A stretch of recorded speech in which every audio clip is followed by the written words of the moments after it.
교재 18페이지에 장부의 구성을 볼게요. 장부의 구성. 자, 이쪽에서 보셔야 될 거는 회계의 주요 장부하고 보조 장부하고 구분을 하실 필요가 있는데, 회계의 주요 장부는 딱 두 개밖에 없어요. 전표하고 총계정 원장. 주요부 두 개밖에 없습니다. 근데 이 전표 있죠? 전산에 입력할 때는 이제 전표 입력이라고 하는 거고요. 뭐 수기로 이제 전표를 쓰시는 것도 있고, 이거를 이제 수기로 할 때 이걸 분계하는 장부라고 해서 분계장이라고 불러요. 그러니까 이 전표가 바로 분계장하고 똑같은 서류예요. 똑같은 장부입니다. 분계장하고. 그래서 회계의 주요 장부는 딱 두 개밖에 없어요. 전표 즉 분계장하고 총계장 원장 두 개밖에 없습니다. 자, 일단 총계장 원장이 뭐 하는 거냐면 볼게요. 이 분계장은 어떻게 작성이 되는 거예요? 이 분계장은 거래가 발생한 날짜 순서대로 쭉 그냥 기록하는 거예요. 차변과 대변을. 그럼 이 분계장 회계 처리를 해서 차변과 대변 쫙 적어놨죠. 근데 이 분계장이 한계를 갖고 있죠. 회계 처리는 돼 있지만 얘가 이 분계장을 보면 현금이 얼마가 남아있는지 얼마를 썼는지 은행 계좌에는 얼마가 있는지 알 수 있어요? 없어요? 없죠. 거래 날짜 일어난 순서대로 쭉 써 있으니까 일일이 이걸 다 더해보지 않으면 알 수가 없다고요. 그래서 이 총계장 원장이라는 게 있는 거예요. 각각 이 분기한 내역을 있죠. 이 분기한 내역을 각 계정 과목별로 현금, 그죠? 한국은행이면 한국은행 이렇게 이 분기한 내역을 이쪽에 옮겨 적어요. 각각. 그러면 현금에 대한 내역이 쫙 현금에 쫙 모이겠죠. 그러면 현금이 얼마를 썼고 얼마가 들어왔고 현재 남아있는 게 얼마고 이걸 딱 알 수 있고요. 그 다음 그 총계장 원장에 현금 그죠? 그것만 딱 보면 어떠한 거래가 있는지 이걸 다 알 수 있어요. 그죠? 그래서 이렇게 계정 과목별로 한눈에 살펴보기 위해서 있는 장부가 총계장 원장이에요. 되셨죠? 그 정도만 아시면 되고, 그래서 이 분계장이 있죠? 분계장에 있는 내역을 총계장 원장으로 이렇게 옮겨 적는 것을 전기라고 불러요. 전기. 옮겨서 적는다 그래서 전기. 그래서 분계장에 분기한 내역을 총계장 원장에 옮겨 적는 걸 전기라고 하고, 이 수기로 할 때는 이게 중요한 작업이죠. 근데 우리 전산에서는 필요 있어요? 없어요? 없어요. 그냥 전표 입력하면 그냥 모든 거 다 만들어진다니까. 자동으로. 원장도 자동으로 만들어져요. 그죠? 그래서 여기 안에서 이제 보셔야 될 내용은 이제 주요부가 이거 두 개밖에 없다. 전표라고 해도 되고 분계장이라고 똑같은 말이라 그랬습니다. 그래서 전표를 쓸 때는 거기에 있죠? 이렇게 전표를 보통은 3전표로 보통 씁니다. 3분할식으로. 그래서 입금전표, 출금전표, 대체전표 이렇게 3분할식 전표가 일반적으로 사용해요. 자, 입금전표는 뭐예요? 현금이 차변에 들어오면 현금이 늘어난 거죠? 그럼 입금전표고요. 현금을 줬어요. 그러면 출금전표고. 그죠?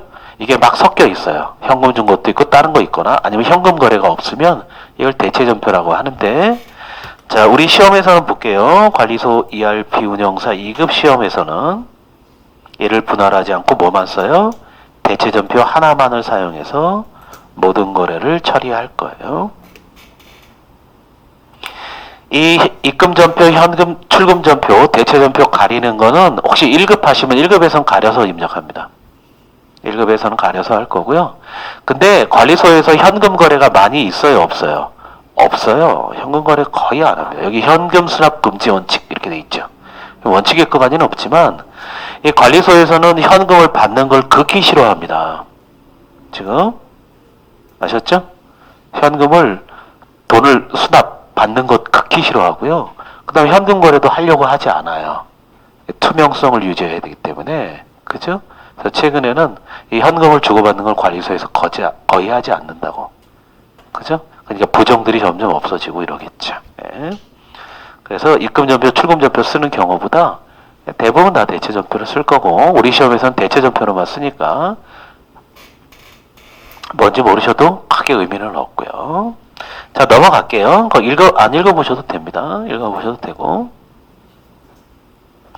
얘가 이제 일반 회계 같으면 총계정원장에 전개하는 연습을 해요. 왜? 시험 문제에 총계정원장 해석하는 시험 문제가 워낙 많기 때문에, 일반 회계는.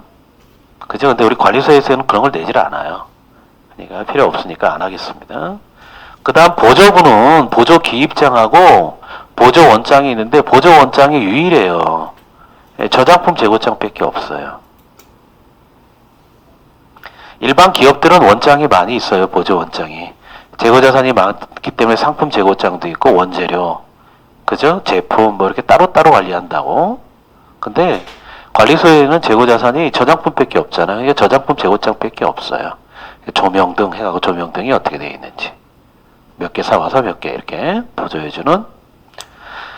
그래서 우리가 이제 장부에서 시험에서 기억하셔야 될 거, 주요부 딱 2개밖에 없죠. 공개장, 즉 전표하고 총계정원장. 그 다음 보조부에서 보조원장은 저장품 재고장밖에 없죠. 그 나머지는 다 보조기입장이에요. 보조기입장. 그래서 보조기입장, 현금 출납, 나가고 들어오는 거 보조해주는 장부, 현금 계정. 각종 예금 계좌나 예치금 계좌, 출납장 들고 날고 하는 게 관리하는 게 있겠고, 관리비 수납장, 미수관리비. 요거는 시험에 가끔 나올 때가 있어서 요거는 밑줄을 긋게요. 뭐를 보조해주는 장부지? 자, 미수관리비, 돈을 받기 전이죠? 그래서 미수관리비까지 와요. 돈을 받기 전에. 그 돈을 받으면 미수관리비가 없어지면서 차변에 은행으로 들어올 거라고. 그거를 보조해주는 관리비 수납장, 관리비를 어디에 받았는지. 뭐 중간관리비나 예치금도 수납장 있고요. 예. 그래서 출납장이 있고, 각종 수납장이나 출납장은 다 보조기입장들입니다. 구분을 좀 하셔야 되고. 다음 페이지 결산 가볼게요. 결산. 자, 관리소 회계에서는 그 목적 가운데 하나, 관리소 회계에서는 결산을 매월 월차 결산합니다. 일반 기업은 결산을 1년에 한 번 해요. 회계기간 종료일에. 주로 이제 12월 30일이 회계기간 종료일이라 그때 일반 기업은 결산을 한 번 합니다. 근데 관리소는 매월 말일날 해요. 그쵸? 이유는 뭐예요? 이것 때문에 그렇죠. 관리비를 부과해야 되잖아요. 결산을 해서 한 달치 결산을 해서 딱 관리비를 집계를 해야 부과를 하고 수납해서 돈을 걷어들일 수 있기 때문에, 그래서 월별마다 마감하고 결산을 하는 거예요. 자, 그 다음 이제 결산의 절차, 이건 이제 일반 기업의 결산의 절차하고 이제 섞여 있기는 해요, 지금. 그래서 전통적인 수기 방식 따라서 결산은 3단계로 나누는데, 보통 요즘 2단계로 나누는데, 뭐 3단계로 나눌 수도 있고, 3단계로 나누는데, 우리 시험에 요거 이게 결산 절차 있죠? 물어보기 때문에 구분을 좀 하셔야 돼요. 예비 절차, 결산의 절차, 예비 절차, 본 절차, 결산 보고서 작성 절차. 요즘 결산 보고서 작성 절차라는 건 일반 기업은 이렇게 따로 이게 2개만 나누는데, 관리소에서는 이렇게 3개로 구분을 해놨으니까, 예전처럼 수기 시절이에요, 이거. 자, 예비 절차에서 이제 주요한 게 시산표를 작성합니다. 전산이라 이제 출력이라고 해놨는데, 시산표, 전산은 자동으로 만들어지니까 시산표를 작성합니다. 그 다음 결산 정리사항들을 전표 입력을 해요. 이게 예비 절차예요. 그래서 일반 기업은 이 예비 절차에 할 일이 제일 많은 거죠. 되셨죠? 그럼 시산표가 뭔지, 여기 재고조사표는 밑줄은 안 걷는데 재고조사 뭔지 잠깐 보시면, 자, 시산표 볼게요. 시산표, 이 결산 때 항상 기업들은 시산표를 확인합니다. 전산은 들어가면 바로 확인되니까 상관없는데, 예전에 수기 시절에 이 일을 했어요. 자, 보시면 항상 시산표 차변 계정이 2개가 있죠. 자산, 비용 두 개가 있죠? 이거를 다 결산 때 다 몰아 적어요, 여기다. 모든 금액을 다 적습니다. 그 다음, 대변 계정이 세 개가 있죠? 부채, 자본, 수익, 이렇게 세 개가 있죠. 항상 거래 이중성에 따라 우리가 항상 같은 금액으로 적어 놨다고요. 그래서 대차평균의 원리, 항상 차변의 합계와 대변의 합계는 같죠? 그러니까 뭐를 확인하는 표예요? 이거 차변하고 대변이 같은지 확인하는 표예요. 이게 시산표입니다. 시산표. 그래서 차변 계정 다 몰아 적고 대변 계정 다 몰아 적어서 같은지 안 같은지 확인하는 표. 이제 확인하는 방법이 각 장부 총계정 원장에 합계만을 다 적어서 확인하겠다. 이게 합계 시산표고요. 아니야, 잔액 남은 것만을 다 적어서 확인하겠다. 이게 잔액 시산표고요.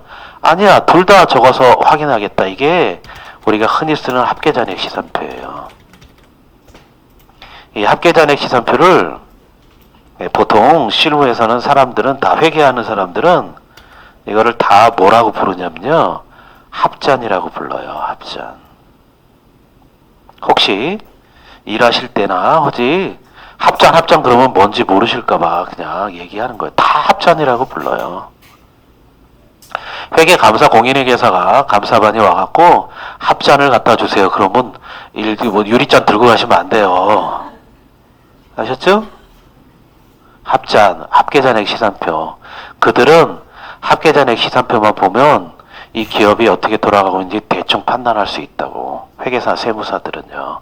실무에 오랜 경험이 있으신 분들은 이게 왜 모든 계정 과목이 다 들어가 있거든요. 여기 안에서. 그래서 이 감사하시는 분들은 있죠? 여기에 뭔가 좀 이상하다 이러면 캔다고. 이 조작한 것도 여기서 캐치할 수 있고 그래요. 이상하거든. 그죠? 그래서 이걸 제일 먼저 요구를 해요. 어디나. 특히 아니면 경영 컨설팅 하시는 분들. 제일 먼저 이거부터 갖다 달라 그래요. 그래서 재무 관계를 보고 그러고 경영 컨설팅 하고 이런다고. 그래서 이제 시산표 결산하기 전에 수기 시절에는 예전에 이걸 했어요. 다 무조건. 그래서 딱 갔다. 그럼 일단 차 대변을 잘못 적은 건 없잖아요. 그죠? 근데 우리 전산에서는 이게 시산표 나와요. 합계잔액 시산표가 붙어 있습니다. 출력 가능하고. 근데 이거 굳이 들어가서 확인할 필요 없어요. 왜?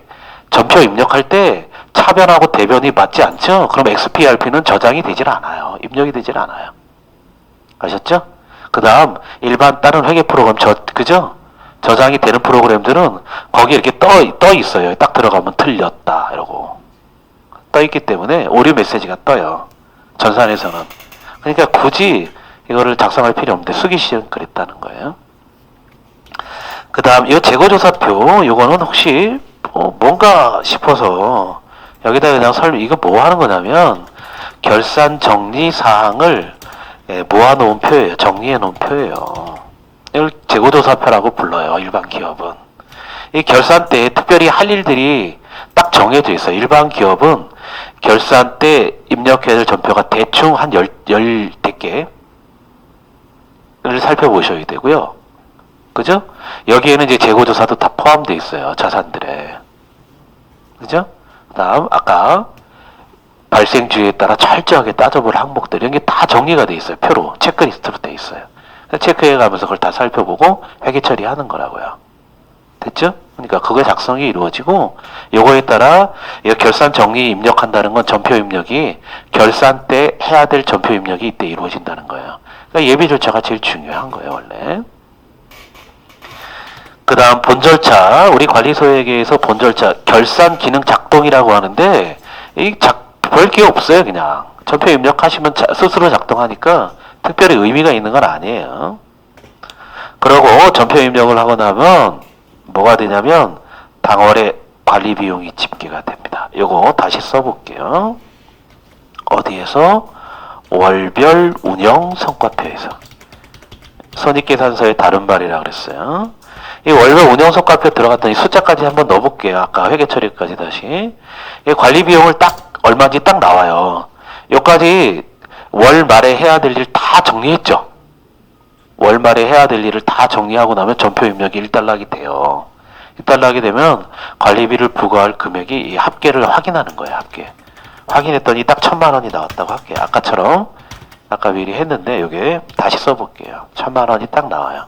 그럼 회계 담당자는 여기까지 결산해 해야 될 모든 그죠? 이거 여기 우리 실기시험에서 결산해 해야 될 일이 딱 정해져 있어요. 그게 실기시험에 매번 나옵니다. 그러니까 실기시험은 전표 입력이 16개 문제인데 16개 반 정도는 정해지고 매달 하는 거예요. 아셨죠? 딱 정해져 있어요. 그래서 여기 관리비용 합계했더니 1,000만 원이 딱 나왔어요. 그럼 관리비 집계된 만큼 이 관리비를 부과해야 된다고요. 입주자 등할 때.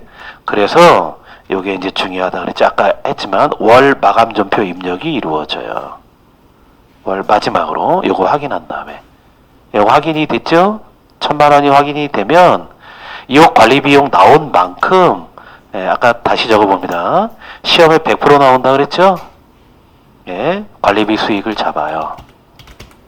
관리비 수익을 1,000만 원을 잡아요. 집계된 만큼.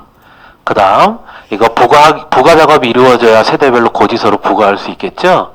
근데 관리비 집계돼서 당시는 아직 부가 작업이 안 돼 있어요.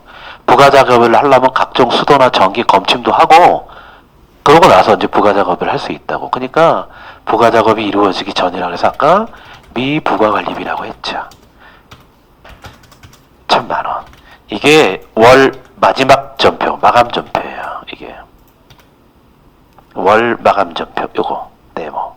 이게 중요한 겁니다. 월 마감 전표 네모로 해놓은. 이게 시험에 100% 나온다는 거예요. 실기시험에 항상 16번 전표예요. 그러니까 실기시험 할 때마다 여기 들어가서 확인하고 요 회계 처리를 하실 거예요. 되셨나요?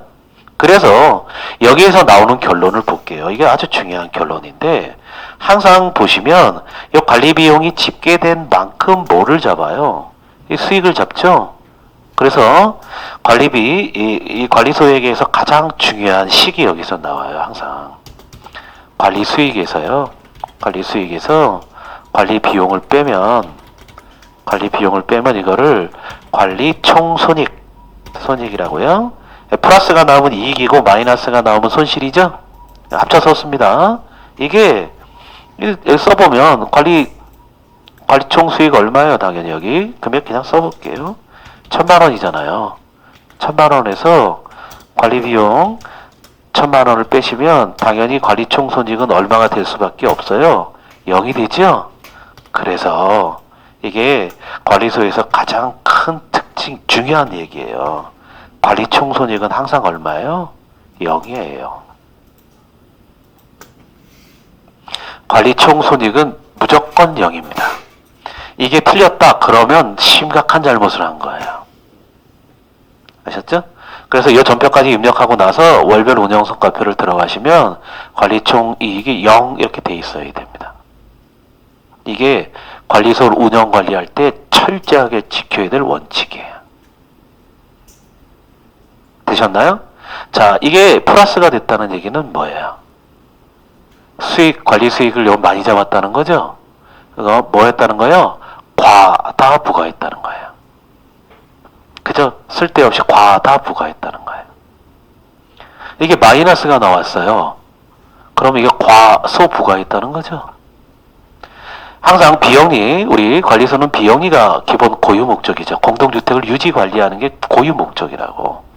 그래서 이 비영리에서 남기시면 안 돼요. 그래서 과다 부과도 좋은 게 아니고 과소 부과도 좋은 게 아니에요. 철저하게 0을 맞추셔야 돼요. 그래서 이 과다 부과나 과소 부과 있죠? 어느 게 더 심각해요? 둘 다 심각한 문제긴 한데 어느 게 더 심각해요? 회계 담당자 입장에서는 그죠? 네? 과소 부과가 심각해질 수 있어요. 근데 실무에서 과소 부과를 엄청나게 조장합니다. 이 과소 부과. 관리비를 되도록이면 적게 부과하려고 노력을 해요. 입주자 대표이기도 그렇고 특히 위탁관리사 하면 위탁관리 그죠? 소장이나 이런 더. 왜? 관리비가 적게 나와야 입주자 등이 좋아하죠. 그죠? 근데 그런 일을 계속 반복하다가 나중에 낭패를 봅니다. 엄청난. 그죠? 이 과다 부과했으면 이건 사실 크게 문제 안 될 수 있어요. 만약에 회계 담당자가 이런 경우 있잖아요. 회계 담당자가 비용 처리할 때 100만 원인데 1000만 원으로 잘못 처리했어. 그래서 관리비를 부과해서 세대별로 고지를 했어요. 그럼 900만 원에도 고지됐죠? 이러면 관리비 900만 원 잘못 잡으니까 회계 담당자는 나중에 발견하면 순간 놀라죠. 이걸 어떻게 해야 되나. 그건 사실 걱정할 게 없어요. 그죠? 왜? 나중에 조금씩 덜 하면 되잖아요. 그죠? 조금씩 덜 하시면 되잖아요. 이건 사실 과다 부과는 회계 담당자한테 부담이 좀 덜해요. 그렇게까지 크게 아니면. 관리사무소장한테 이실 찍고 하면 돼요. 이러고 나중에 조금씩 덜 걷죠. 그래갖고 여기서 관리비 차감해주는 척 하면서 덜 걷으면 된다고. 그 문제가 안 생겨요. 그죠? 근데 과소부과하면 문제가 생기죠? 이 실제 과소부과했다는 얘기는 발생을 했는데 적게 했다는 거죠. 왜 그런 거예요? 그냥 입주자한테 잘 보이려고. 그죠? 근데 나중에 그 비용은 언젠가 지출이 발생을 한다고요. 이 지출이 조금 발생하면 상관이 없는데 왕창 발생하면 큰 문제가 생기죠? 돈은 줘야 되는데 돈 없으니 걷어야 되니까 그때 관리비 부과가 이루어지면 입주민들이 다 쫓아온다고. 그게 가장 큰 게 퇴직급여예요. 퇴직급여 중단금. 퇴직급여. 네, 그 얘기는 나중에 할게요. 자꾸 쓸데없는 얘기는. 2단계에서. 자, 여하튼 본 절차, 이게 본 절차의 가장 중요한 거예요. 그죠? 결산 기능이 이렇게 작동돼서 관리비를 집계해서 마감 전표가 이루어진다. 이게 결산의 본 절차예요. 실제 절차. 그 다음 2월 작업. 2월 작업도 예, 자동 2월 버튼만 누르시면 돼요. 그 다음 결산 보고서 작성 절차는 재무제표 출력해서 편철하는 거죠. 각종 부속 명세서가 있다면 부속 명세서들 작성하시면 되고. 자, 그 밑에 그 다음 페이지에 결산의 흐름이 있는데 여기 설명 그냥 생략할게요. 그냥 넘어가겠습니다. 이거 나중에 뒤에서 다룰 거고. 네, 넘어가겠습니다. 자, 그 다음 회계 일반 원칙이 있어요. 회계 일반 원칙. 필기 시험에 나오는 회계 일반 원칙이고요. 자, 일단 회계 일반 원칙에 속하지 않는 게 뭐냐 이렇게 나와요. 그러면 신명충계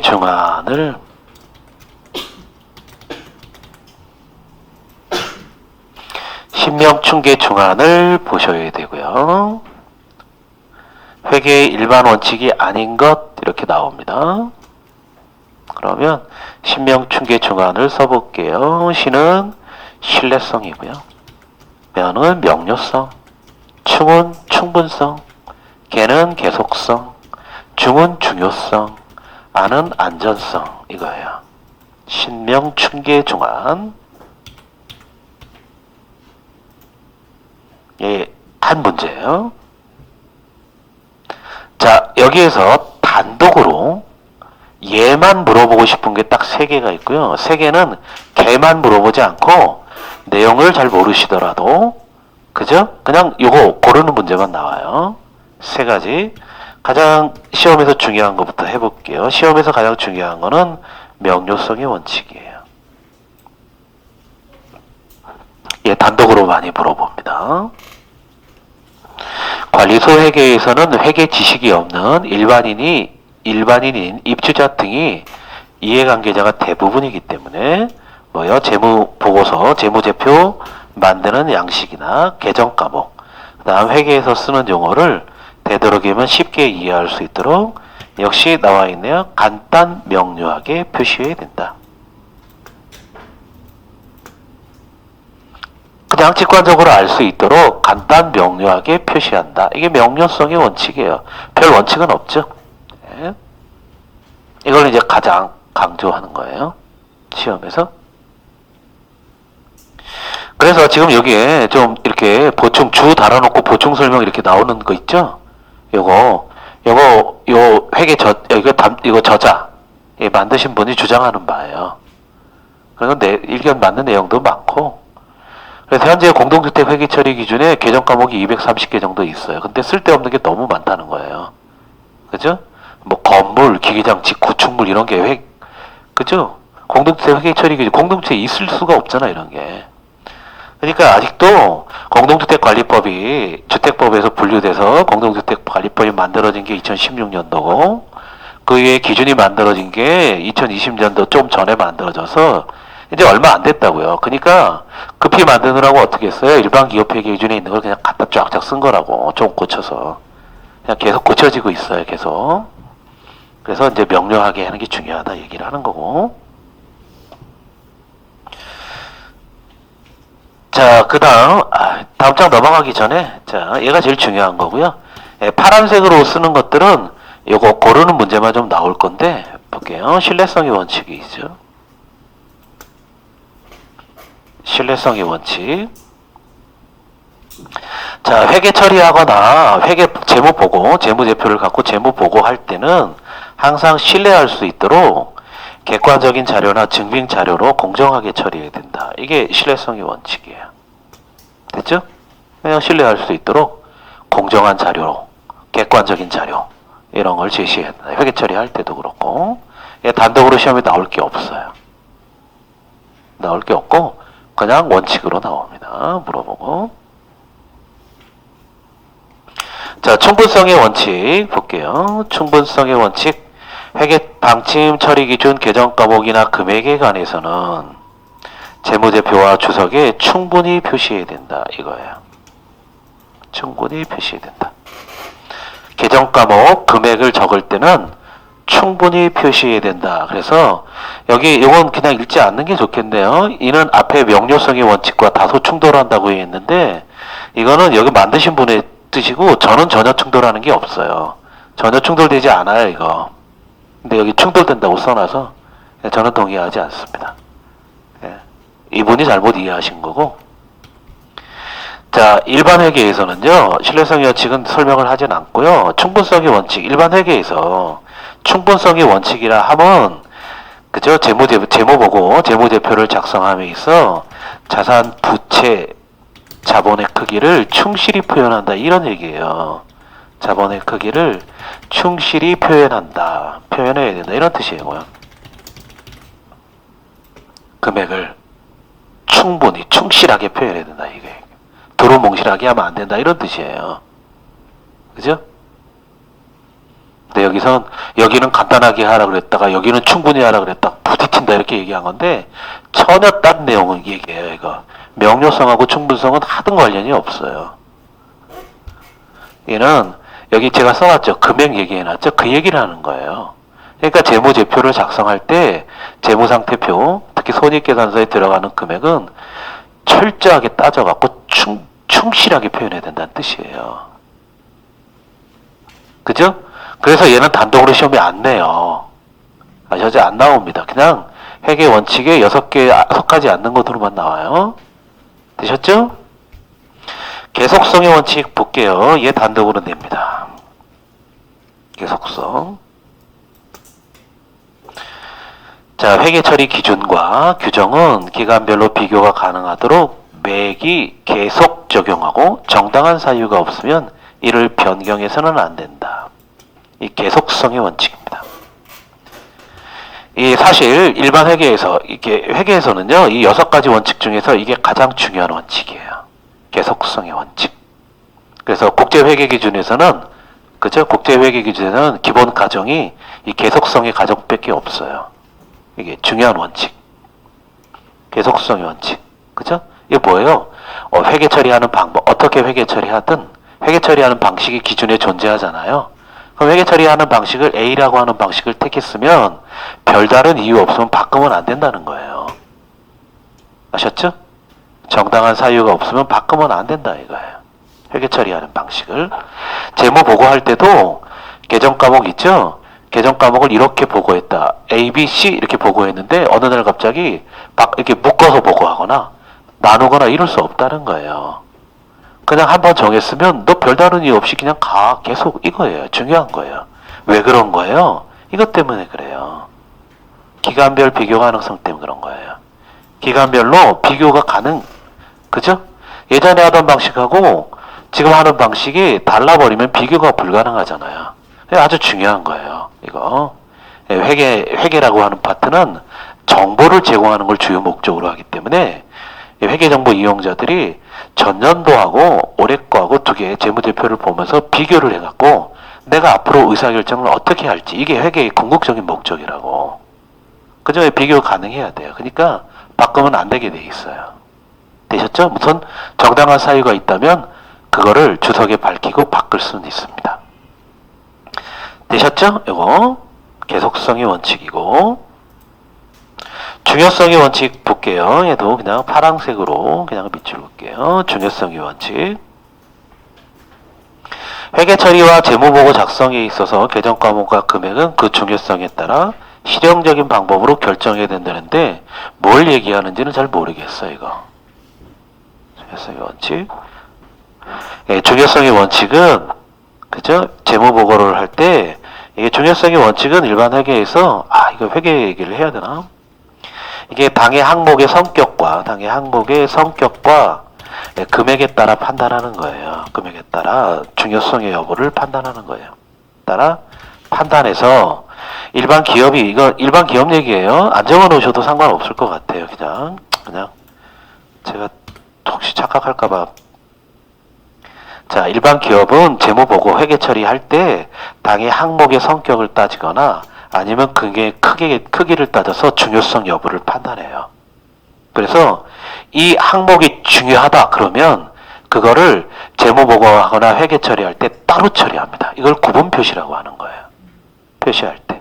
그러니까 우리 회계 처리할 때 계정 과목 있죠? 아까 이 중요성의 원칙에 입각해 있는 게 그 경비비, 그죠? 그 다음 청소비 그거예요. 걔가 금액이 엄청 크고 공동주택 단지에서는 엄청 중요하잖아요. 그러니까 계정 과목을 따로 둔 거예요. 급여 성격을 갖고 있어서도. 그게 중요성의 원칙이에요. 그저 항목의 성격이나 그저 이게 중요하지 않으면 어떻게 해요? 둘을 묶어버려요. 그냥 둘이 동실하게 묶어서 하나로 표시해도 돼요. 이게 중요성의 원칙이에요. 이걸 기업이 판단하는 거예요. 아셨죠? 예. 그 얘기를 써야 되는데 여기 그냥 실용적인 방식으로 결정한다 그러는데, 자, 이 중요성의 여부는 누가 판단하는 거예요? 회계를 처리하는 관리소 아니면 기업에서 판단하는 거예요. 그래서 이 중요성의 원칙에 따라 관리소마다 계정 과목이 달라질 수 있는 거예요. 표시하는 방법도 달라질 수 있는 거고, 이거에 대한 판단은 각각 기업이나 관리소가 하는 거고, 감사가 나왔을 때 그게 정당성이 있으면 인정이 돼요. 정당성이 없으면 수정 요구를 하겠죠. 아셨죠? 나오지 않습니다. 안전성의 원칙은 시험에 나올 수 있어요. 안전성의 원칙. 자, 회계 처리하는 과정이 둘 이상 선택 가능한 방법이 존재할 경우 기업은 관리소는 재무적 기초를 견고히 하는 관점에서 처리한다는 안전성의 원칙입니다. 이 재무적 기초를 견고히 한다는 얘기는 뭐냐면 회계 처리하는 방식이 보세요. 기준에 봤더니 이 똑같은 경제적 사건에 대해서 회계 처리하는 방식이 여러 가지가 존재하는 거예요. A, B, C 다 기준에서 인정해요. 되게 많아요. 기준에. 그런 방식들이. 그래서 기업에서 어떤 방식을 선택할 수 있어요. 근데 선택할 때 재무적 기초를 견고히 한다는 얘기는 뭐예요? 되도록이면 수익은 낮게, 비용은 높게, 수익은 낮게, 비용은 높게 처리되는 방식을 선택해갖고 높게 하는 방식을 선택하는 것. 이게 안전성의 원칙이에요. 되도록이면 수익은 낮게, 비용은 높게 하고 결국 이익이 최소한 적게 나오도록, 당기순이익이 적게 나오는 방식을 선택하는 방식. 이게 안전성의 원칙이에요. 되셨죠? 이 안전성의 원칙을 일반 기업 회계 기준에서는 이걸 보수주의라고 부르는 거예요. 보수주의. 되도록이면 적게, 이익이 적게 나오는 방식으로 처리하는 것. 이게 왜 안전해요? 수익을 높게 처리하고요. 비용을, 그죠? 적게 처리하면 이익이 많이 남잖아요. 이익이 많이 남으면 기업의 자본이 유출될 가능성이 높아져요. 즉, 당기순이익이 엄청 남으면 일반 기업들은 주주들 있죠. 주주들이 배당 압력이 엄청 심해져요. 이익 엄청 남았네. 배당 달라고 주주총회에서 난리를 친다고. 이익 많이 남았는데 나한테 돌려달라고. 그죠? 그들이 주인이잖아요. 그러고 아니면 이익이 많이 나오면 경영자도 착각할 수 있어요. 기업의 경영자도 당기순이익이 많이 나오면 야, 내 경영 방식이 좋구나. 투자를 공격적으로 갖고 간다고. 장단기 투자에 돈을 막 투여해요. 그래서 이 자본이 유출이 계속돼요. 근데 경제적 사건은 어때요? 동일한 사건이에요. 근데 동일한 사건에 대해서 회계 처리 방식을 달리했을 뿐이라고. 근데 이게 그죠? 이게 많이 처리하는 방식을 선택하면 기업이 재무 구조가 어때요? 계속 부실해질 가능성이 높다고. 그래서 처리하는 방식을 선택함에 있어서 기업은 그죠? 안정적으로 운영해야 되니까 이익이 적게 나는 방식으로 처리하는 방식을 선택하는 거예요. 안전성의 원칙. 자, 일단 이제 시험 관련해서 요거 신병 충계 중한 요거 구분하셔서 골라내시면 되겠고요. 되셨죠? 그 다음 단독으로 나오면 얘를 주로 시험에 나올 가능성이 높아요. 명료성 아니면 계속성이나 안전성의 원칙. 요건 단독으로 딱 이게 네모 안에 박스에 두고 이게 뭐야? 그러면 고르는 게 나올 거예요.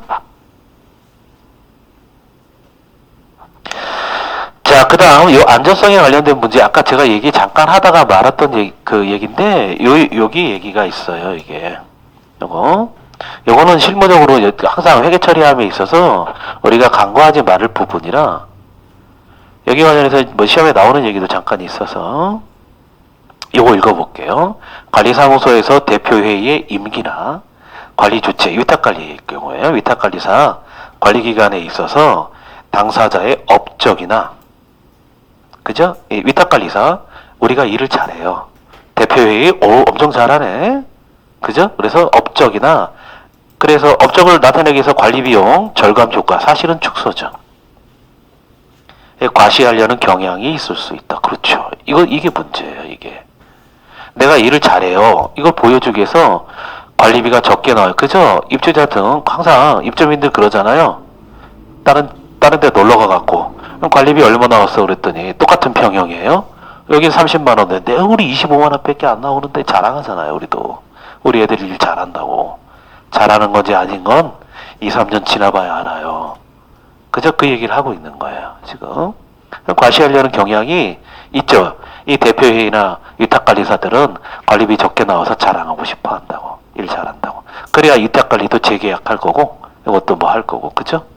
그래서 이러기 위해서 그죠? 실제로 절감해서 적게 나온다면 일을 잘하는 거죠. 근데 그렇지 않는다고요. 적게 나오기 위해서 뭘 해요? 해야 될 거를 비용 처리를 안 한다고. 그 얘가 여기 있어요. 실제로 기간에 발생한 비용 이거를 처리하지 않거나 가장 큰 게 이거예요. 퇴직급여 충당금. 퇴직급여 충당금을 그저 적립하지 않거나 축소시켜서 과소 부과하는 경우가 이에 해당되는 거죠. 됐죠? 그래서 발생된 비용을 안 하면 뭐 바로 문제가 생길 거고요. 이 퇴직금은 자 퇴직금 지급 사유는 그죠? 계속 근로.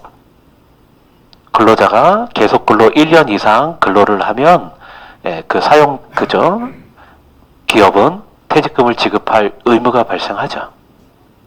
그죠? 그러니까 관리소 직원들도 1년 이상 근로를 하면 퇴직금을 지급을 돼야 된다고요. 근데 퇴직을 그냥 1개월 있다 퇴직하고 2개월 있다 퇴직하고 이러진 않죠. 보통 장기간 있다 퇴직하잖아요. 그러니까 퇴직금 지급은 언제 이루어져요? 몇 년 후에 이루어진다고 짧게는. 그죠? 연속적으로 그 뭐 10년 후에 이루어질 수도 있잖아요. 되셨죠? 그러니까 퇴직금은 나중에 줘요. 그러니까 당장 비용이 드러나요? 안 드러나요? 안 드러난다고. 그러니까 비용 처리 안 하고 퇴직급여 충당금을 적게 하거나 아니면 아예 안 해버리면 문제가 생기죠. 안 해버리면 어떤 문제가 생겨요? 1년이 지나고 2년이 됐어요. 퇴직급여 충당금 비용 처리한다는 건 관리비 부과해서 걷었다는 얘기입니다. 비용 처리를 안 했어요. 관리비 적게 나온다고 입주민들이 좋아해요. 그죠? 그 다음 퇴직급여 2년이 지나서 이게 언제 발생하냐면 이 위탁관리는요. 위탁관리사 계약이 해지돼서 위탁관리 전체 직원이 바뀐다는 걸 고려하셔야 돼요. 한 방에 바뀌어버린다고. 전체가 갈려요. 그럼 전체 직원한테 퇴직금을 다 지급해야 된다고. 근데 적립해 놓은 게 있어요? 없어요? 없죠? 근데 퇴직금은 줘야 돼요. 그럼 어떻게 해요? 그 달에 관리비 부과한다고 생각해 보세요. 난리가 나죠. 이해되시죠? 이런 큰 문제 있어요. 그래서 이 충당금, 특히 퇴직급여 충당금하고 연차수당 충당금 이런 것들은 실제로 지금 지급되지 않는 것들, 나중에 꼭 발생되는 것들 있죠? 이것들은 회계 담당자가 철저하게 주의하셔야 돼요. 안 그러면 나중에 큰일이 벌어지죠. 목돈이 들어간다고. 목돈을 부과할 수가 없잖아요. 그죠? 그러면 운영도 힘들어지고 그래요. 이 얘기를 하는 겁니다. 이건 주의하셔야 되고, 뒤에 또 다른 원칙이 있어서 그 얘기하고는 좀 할 거고, 근데 그거보다 이제 시험에 나오는 얘기는 요 순서가 좀 있어요. 수입보다 지출이 많게 되면 관리비 예치금을 잠식하죠. 이 잠식하면 유동성 저하를 처리하고요. 유동성 저하를 처리하면 끝에 지급 불능 사태에 빠질 수 있다. 이거. 그래서 요거를 이렇게 관리비를 과소부과하거나 이거 시험에 나오는 얘기라 과소부과 또는 여기 아니면 과소부과하는 대표적인 얘기가 분식회계예요. 나왔는데 안 나오는 분식회계를 하시면 요거를 염두에 두세요. 요 순서 여기 시험에 순서에 나오니까 관리비를 과소부과 또는 분식회계로 과소부과가 되면 결국 일반 기업은 자본을 잠식해 가요. 근데 자본에 해당하는 게 관리소는 관리비 예치금이죠. 이 정상적인 부과가 이루어지면 관리비 예치금은 일단 채워놓고 나면 그 금액 그대로 있어요. 근데 관리비 예치금이 잠식이 차지하면 결국 기업의 유동성이 저하돼서 돈이 없게 된다고. 점점. 그러면 운영하기도 힘들어져요. 그러면 결국 지급 불능 사태에 벌어지고. 요거 지금 밑줄 그은 거 써놓은 겁니다. 요거 여기 요 순서에 대해서 문제 이런 문제로 나옵니다. 물론 2급보다는 1급 쪽에 더 많이 나오긴 하는데 이게 요 순서를 조금 염두에 두시고요. 자, 다음 페이지로 가겠습니다. 이제 관리소 회계의 특징으로 볼게요.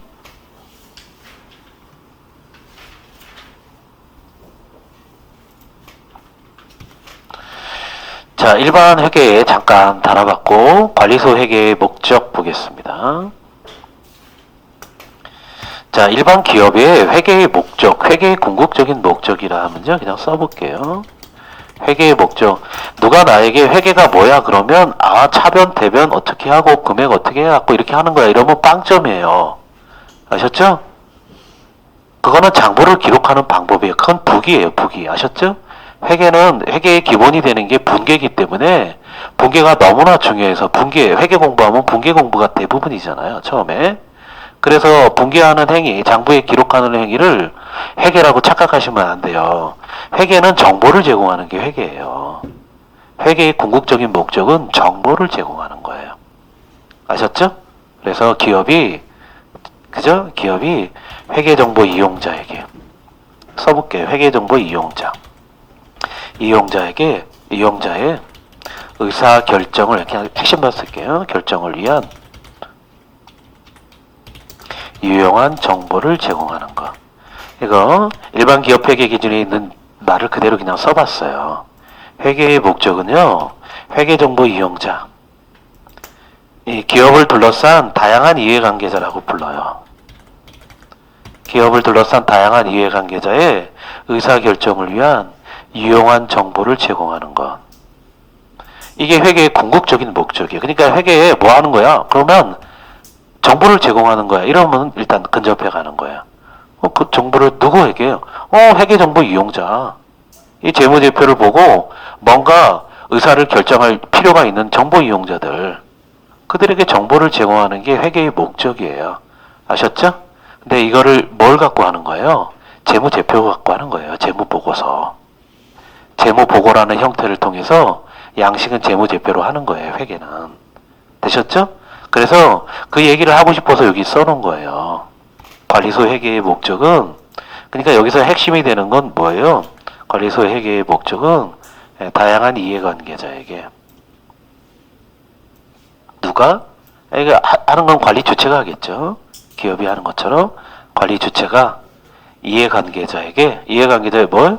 의사결정을 위한 정보를 제공하는 거예요. 그래서 관리소에게는 해당 공동주택단지의 관리 주체가 그 재정의 상태나 운영의 내역, 즉 재무 상태와 운영 성과입니다. 알리는 수단이고 단지를 유지 관리하기 위해서 이 이해관계자의 의사결정에 주요한 정보를 제공하는 겁니다. 알리는 수단이며. 그래서 회계의 목적을 따지면 이 네모친 것들이 중요한 거예요. 아셨죠? 그래서 시험에 이게 나오면 이 네모에서 비워둘 거예요. 누가 누구에게 뭐를 위한 정보를 제공하는 건지. 아셨죠? 자, 관리소 회계의 특징 보겠습니다. 안 읽는 부분 그냥 건너뛸게요. 이제 관리소 회계의 특징, 관리소만의 주요한 특징들이 우리 이런 문제에 나올 건데, 첫 번째 하이브리드 회계죠. 하이브리드는 여기 혼혈, 혼합 합쳐 있다는 얘기죠. 두 가지의 장점이 혼합되어 있다. 이걸 하이브리드라고 하잖아요. 그래서 뭐가 혼합되어 있는 거예요. 자, 여기 비영리 회계하고요. 그 다음 영리 회계가 혼합되어 있습니다. 그래서 이 관리소는 고유의 관리 업무가 고유 업무죠. 이게 고유 목적 사업이에요. 비영리.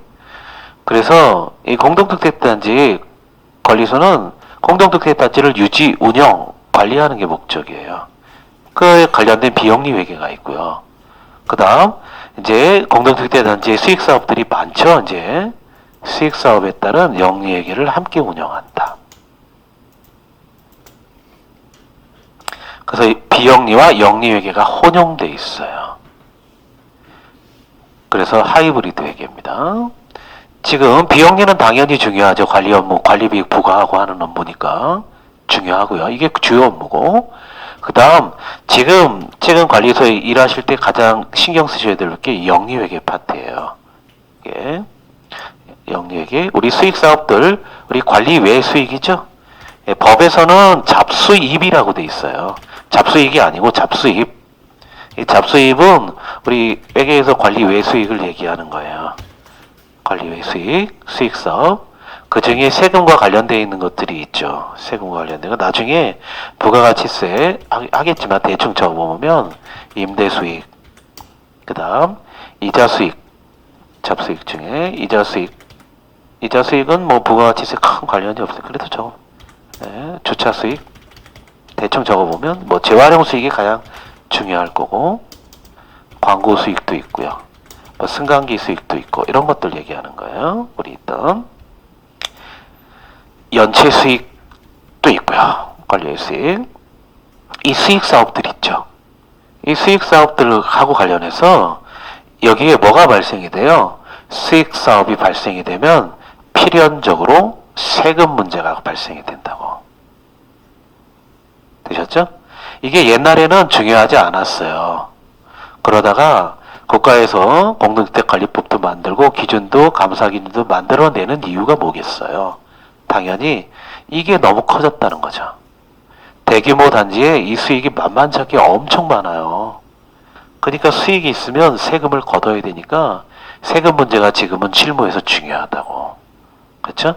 그래서 여기 흔히 잡수입이라고 불리는 관리의 수익은 세무당국의 관심의 초점이고, 그래서 지금 일하시려면 이 비영리 관리 있죠? 관리비 부과하는 건 당연히 하셔야 되고, 이 세무 관계도 잘 하셔야 돼요. 그래서 부가가치세하고 법인세를 하셔야 돼요. 이쪽 관리에서. 그래서 부가가치세에 관련된 부분은 인건비 부가가치세는 우리 2급 쪽부터 다루는 거고요. 그죠? 부가세. 그 다음 1급에 가시면 법인세 파트를 좀 다루세요. 법인세, 소득세 이런 거 다 같이 다룹니다. 아셨죠? 그래서 그래서 1급까지 하셔야 실무에 나가서 바로 투입하시면, 낯설음만 좀 극복하시면 적응해서 금방 하실 수 있는데, 2급 갖고 이렇게 나가시는 분들 보시면 좀 힘들어 하세요. 법인세 때문에. 법인세하고 이런 거 하셔야 되기 때문에. 물론 공동주택단지에서 다 대행해요. 대행하기는 하는데 그래도 알고 가시는 거하고 모르고 가시는 거하고 차이가 있어서 1급까지는 좀 하시는 게 일하실 분들은 좋으세요. 되셨죠? 그래서 요거 기존의 비영리 회계하고 영리 회계가 같이 해서 하이브리드 회계라고 합니다. 자, 그 다음 거 갈게요. 시간 아직 안 됐네요. 다음에 이건 다 아시니까 월차 결산하죠. 월말 관리소에게만 특이합니다. 왜 하는 거예요? 이거 하려고. 월차 결산하는 이유는 이거 하려고. 월별 관리비를 산출해서 부가 작업을 하고, 그죠? 관리비 고지서를 배부한 다음에 수납, 돈까지 받으려고 하는 거죠. 그래서 월차 결산, 월말마다 결산합니다. 자, 장기 수선 충당금 적립하는 거 특이하죠. 관리소 관계법규에 따라 공동주택관리법에 따라 일정 규모 300세대 이상은 무조건이고요. 그 다음에 승강기가 있거나 이게 했죠. 장기 수선 충당금 별도로 예치 관리까지 하셔야 됩니다. 법에 의해서. 법에 의해서 예치 따로 예치 관리하도록 돼 있는 거 장기 수선 충당금밖에 없다 그랬어요. 자, 오늘 수업은 여기까지 할게요. 여기까지.